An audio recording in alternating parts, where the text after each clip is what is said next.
Hola amigos, ¿cómo están? Un gusto en saludarlos. Entendiendo que estamos en octubre, ya a finales de octubre, 31 de octubre, quisiera compartir con ustedes algunas enseñanzas de nuestra fe reformada, algunas enseñanzas de las doctrinas que han emanado a lo largo de la historia de nuestra fe reformada. Y para eso voy a usar este texto como base que contiene, entre otros, el Catecismo de Heidelberg. Y el Catecismo de Heidelberg es el que quiero utilizar como base, ¿no?, para compartir con ustedes, entendiendo que la palabra catecismo es básicamente, y dicho de manera muy sencilla, un resumen de doctrinas evangélicas, lo que nos ayuda a una mejor comprensión, entendiendo además que la iglesia es una iglesia confesante, por lo tanto nosotros necesitamos confesar lo que creemos, necesitamos proclamar lo que creemos. Y qué mejor forma si usamos estos libros o estos catecismos que nos ayudan a entender de buena manera lo que la Biblia nos enseña. Entonces, de eso se trata esto, compartir con ustedes este material, esta información que es relevante en todo momento, no solo cuando se vive en tiempos de tranquilidad y paz, sino que también cuando se vive en tiempos de angustia, tiempos de dificultad, como lo estamos viviendo, yo diría, en todas las latitudes del mundo. Para eso voy a comenzar con una pequeña introducción tomada del libro, como ya les mencioné, que tiene que ver con la enseñanza de esta doctrina. Cuando nosotros fuimos bautizados, nuestros padres prometieron educarnos y hacer que nos educasen en la doctrina de Dios, quien ha hecho un pacto con nosotros, ¿no? Ustedes recordarán que el primer pacto fue el pacto de obras y luego fue el pacto de gracia. Moisés también habló a Israel sobre la obligación de la enseñanza, porque Dios había adoptado a Israel como su propio pueblo. El Señor había hecho un pacto con ellos y había prometido cuidarlos y amarlos tanto tanto a los mayores como a los pequeños. Él sostuvo al pueblo durante su viaje por el desierto, como ustedes seguramente lo han estudiado en sus iglesias, y lo condujo a Canaán. Por esto estaban los israelitas llamados también a vivir según la exigencia de ese pacto. Como les mencioné anteriormente, el primer pacto que Dios hizo con nuestros padres, nuestros primeros padres, fue el pacto de obras, que obviamente ellos fallaron, y después vino el pacto de gracia. Amando, bueno, en ese pacto, amando y prometiendo y temiendo a Dios, y por eso también los padres tenían que hablar de ese pacto o alianza a sus hijos para que fuese conocido de generación en generación, y los niños, ¿no es cierto?, la prole, anduviesen en sus caminos. Moisés lo planteó de esta forma, según nos consta en Deuteronomio 6, del 5 al 7. Llamarás a Jehová tu Dios de todo tu corazón y de toda tu alma y con todas tus fuerzas, y estas palabras las repetirás a tus hijos y hablarás de ellas estando en tu casa y andando por el camino y al acostarte y cuando te levantes. Así, cuando Israel celebraba la Pascua y los israelitas pasaban junto a las piedras que pusieron en el Jordán como recordatorio de su liberación, sus hijos preguntaban: ¿qué es esto? Entonces, esa era la oportunidad de los padres para explicarles todas las grandes obras que Dios había hecho con el pueblo de Israel. La liberación de Egipto, el paso por el Jordán, como lo vemos en Éxodo y en Josué también, ¿verdad? Así también aprendió nuestro Señor Jesucristo las Escrituras en sus años de juventud. Él amaba la ley de Dios mucho y con un amor perfecto, de tal manera que los escribas y los judíos de aquella época, los saduceos, se maravillaban de su entendimiento y de las respuestas que Jesús, siendo tan jovencito, daba, contando solamente con 12 años, cuando discutía, recuerden ustedes, en el templo con los doctores de la ley, que eran los encargados de enseñar al pueblo. También leemos en la Biblia de otros que desde jóvenes conocían la Escritura y temían a Dios, como por ejemplo Josué, Samuel, Abdías y Timoteo. Hoy también, además de lo que en casa nos enseñan y que oímos en la iglesia, conocemos al Señor y el modo de servirle por medio de las lecciones bíblicas, en la escuela dominical, ¿no es cierto? O los catecúmenos, como suele llamarse en otro tipo de congregaciones. Por ella, ¿no es cierto?, por medio de esta enseñanza, instruye la iglesia a sus hijos para que aprendan a conocer al Señor y puedan luego acercarse a la mesa de la comunión y para que aprendan a andar en el nuevo pacto con el Señor. Bueno, pues el Catecismo de Heidelberg describe esta doctrina cristiana de forma clara y concisa. Quienes lo escribieron, Ursino y Oleviano, estos fueron los autores del Catecismo de Heidelberg. La reforma, como bien saben, tuvo lugar en el siglo XVI y en muchos países de Europa. Después de haber comprendido la palabra de Dios por medio de Lutero y Calvino, muchos se volvieron a Dios y Él los condujo por nuevos caminos de servicio a su iglesia. Federico III, el príncipe elector del Palatinado en Alemania, hombre inteligente y temeroso de Dios, comprendió cuán importante era que la juventud de la iglesia fuese educada en la doctrina de Dios. Por eso encargó a Zacarías Ursino y a Gaspar Oleviano, los catedráticos de la Universidad de Heidelberg, ¿verdad?, que compusiesen un manual. Ursino nació en 1534 en Breslau, en Polonia. Su padre se llamaba Gaspar Oso, en latín Ursus. Ursino fue el primer alumno de Melanchthon, colaborador de Martín Lutero. Más tarde fue a Ginebra para estudiar también con Calvino.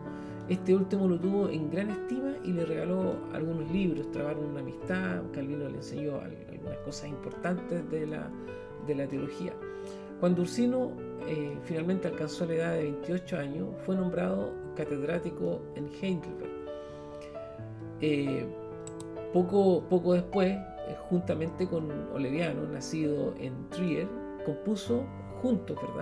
compusieron el Catecismo de Heidelberg, para lo cual se sirvieron del Catecismo de Calvino.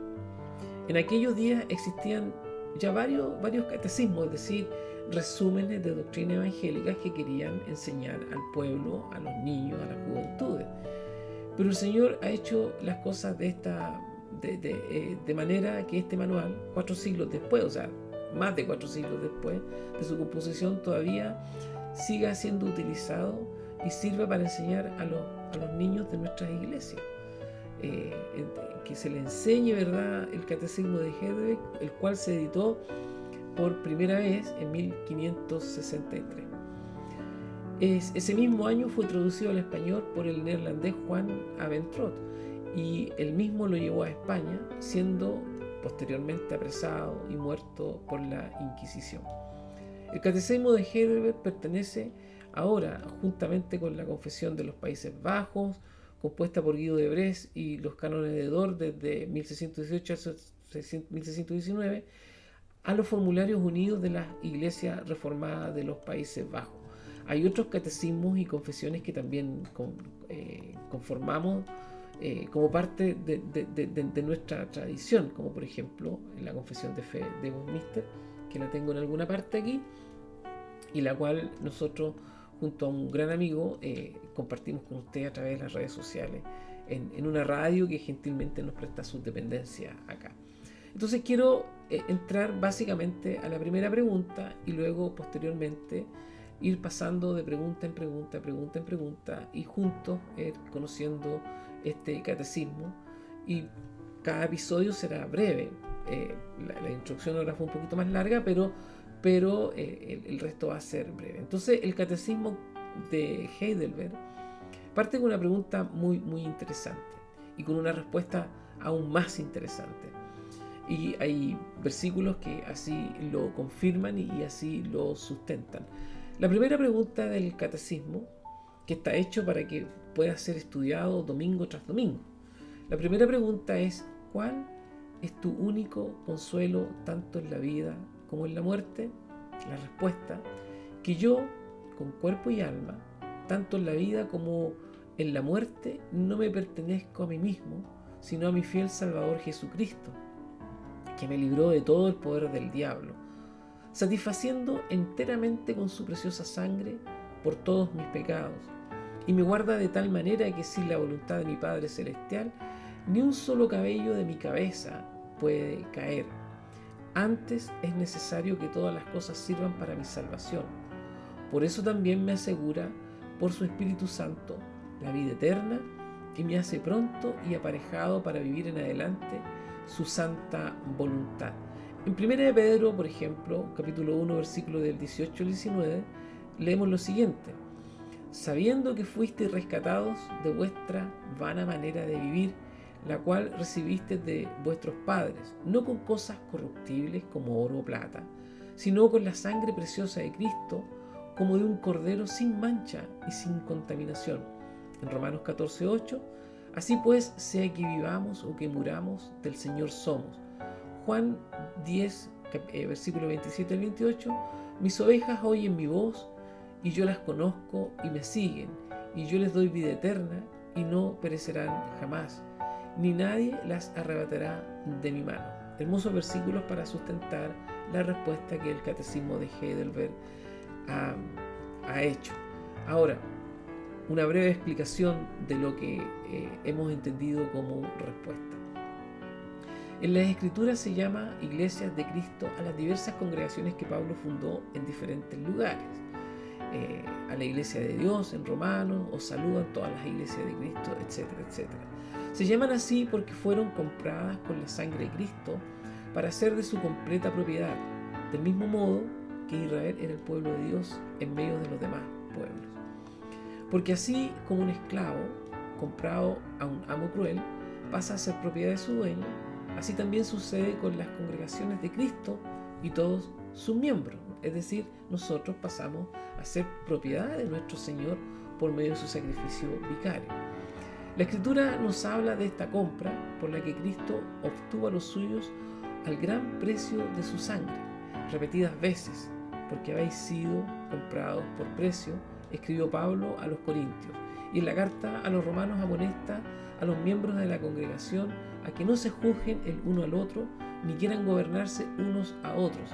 Nosotros no solamente tenemos un Señor y Maestro, Cristo, ¿verdad? En la cabeza de la iglesia somos su pueblo, y consecuentemente nosotros somos propiedad de Dios, de Cristo.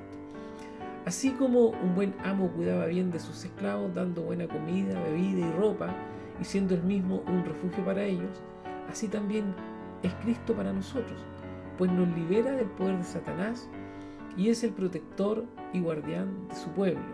Sabe lo que nosotros necesitamos. Su cuidado se extiende hasta las cosas más insignificantes.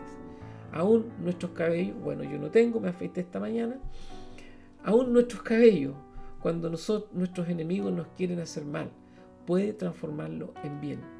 Él da la vida eterna y está en la dificultad y en la aflicción con quienes le temen. Nadie podrá arrebatar las ovejas de su mano. Eso lo vemos en Juan. También envió su Espíritu Santo para engendrar fe en sus promesas y dar fuerza a aquellos que le quieren servir dócilmente. Nada hay que nos pueda consolar más que esto: ser propiedad de un amo tan bueno, es decir, nuestro Señor Jesucristo. Este es el único consuelo en la vida y en la muerte. Entonces, la pregunta nuevamente es: ¿cuál, verdad, es tu consuelo, tu único consuelo, tanto en la vida como en la muerte? Que yo, con cuerpo y alma, tanto en la vida como en la muerte, no me pertenezco a mí mismo, sino a mi fiel Salvador Jesucristo, que me libró de todo el poder del diablo, satisfaciendo enteramente con su preciosa sangre por todos mis pecados, y me guarda de tal manera que sin la voluntad de mi Padre Celestial, ni un solo cabello de mi cabeza puede caer. Antes es necesario que todas las cosas sirvan para mi salvación. Por eso también me asegura, por su Espíritu Santo, la vida eterna, y me hace pronto y aparejado para vivir en adelante su santa voluntad. Queridos amigos, que Dios les bendiga.